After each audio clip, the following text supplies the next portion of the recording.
अधिकतर लोग यही जानते हैं कि रावण सिर्फ श्री राम से ही हारा था, लेकिन ये सच नहीं है। रावण श्री राम के अलावा शिवजी, राजा बलि, बाली और सहस्त्रबाहु से भी पराजित हो चुका था। यहाँ जानिए, इन चारों से रावण कब और कैसे हारा था। बाली से रावण की हार।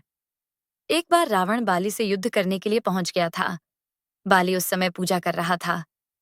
रावण बार बार बाली को ललकार रहा था, जिससे बाली की पूजा में बाधा उत्पन्न हो रही थी। जब रावण नहीं माना तो बाली ने उसे अपनी बाजू में दबाकर 4 समुद्रों की परिक्रमा की थी। बाली बहुत शक्तिशाली था और इतनी तेज गति से चलता था कि रोज सुबह सुबह ही 4 समुद्रों की परिक्रमा कर लेता था। इस प्रकार परिक्रमा करने के बाद सूर्य को अर्घ्य अर्पित करता था। जब तक बाली ने परिक्रमा की और सूर्य को अर्घ्य अर्पित किया, तब तक रावण को अपने बाजू में दबाकर ही रखा था। रावण ने बहुत प्रयास किया, लेकिन वह बाली की गिरफ्त से आजाद नहीं हो पाया। पूजा के बाद बाली ने रावण को छोड़ दिया था।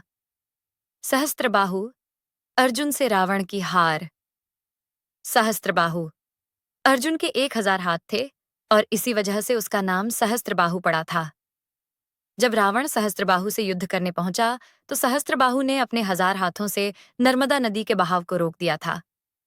सहस्त्रबाहु ने नर्मदा का पानी इकट्ठा किया और पानी छोड़ दिया, जिससे रावण पूरी सेना के साथ ही नर्मदा में बह गया था। इस पराजय के बाद एक बार फिर रावण सहस्त्रबाहु से युद्ध करने पहुंच गया था। तब सहस्त्रबाहु ने उसे बंदी बनाकर जेल में डाल दिया था।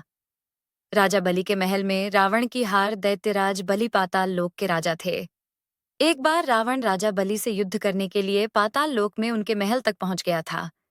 वहां पहुंचकर रावण ने बलि को युद्ध के लिए ललकारा। उस समय बलि के महल में खेल रहे बच्चों ने ही रावण को पकड़कर घोड़ों के साथ अस्तबल में बांध दिया था। इस प्रकार राजा बलि के महल में रावण की हार हुई। शिवजी से रावण की हार। रावण बहुत शक्तिशाली था और उसे अपनी शक्ति पर बहुत ही घमंड भी था। रावण इस घमंड के नशे में शिवजी को हराने के लिए कैलाश पर्वत पर पहुंच गया था। रावण ने शिवजी को युद्ध के लिए ललकारा, लेकिन महादेव तो ध्यान में लीन थे। रावण कैलाश पर्वत को उठाने लगा। तब शिवजी ने पैर के अंगूठे से ही कैलाश का भार बढ़ा दिया। इस भार को रावण उठा नहीं सका और उसका हाथ पर्वत के नीचे दब गया।